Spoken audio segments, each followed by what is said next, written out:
mu më shqetëson fakti që ka fillu me u normalizu. Ky është shqetësimi kryesori imi. Për shkak se dukurit negative, derisa nuk janë normale, derisa nuk normalizohen në shoqëri, ato pritet që të kenë reaksione shoqënore. Edhe njeri e ka një farë shpresë që hajtë se ullet niveli kështu.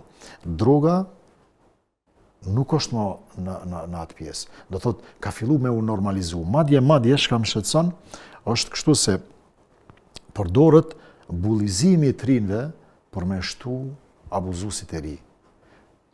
Shembull, në për shkolla, në për klasa, nëse një i ri apo e re është nxënëse apo nxënësi i mirë po ky grupacioni tjetër e shesit nevojshëm që ta ketë mesin e tyne për me abuzu me drogat, për shkak ndoshta edhe të financave, që i takon një familje që kanë pasuni, ose të varfunit, po që kanë probleme në familje, këta fillojnë me abuzu me lloj fjalesh ofenduese, fyese.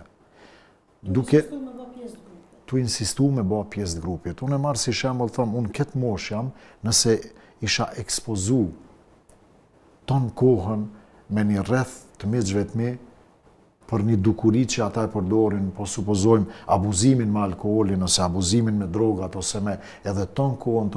Në këtë moshë edhe është rrezik që ata një ditë kanë me të shty, të paktën me provu, kanë me ta ngjallë kurreshtin. Po fëmijët tanë, kur për ditë bullizohen, a thua kanë me pështu, pa e provu e rreziku që nëse e provojnë, është shumë që shumica prej tyre nuk mund me dalë, pa fillu me abuzu.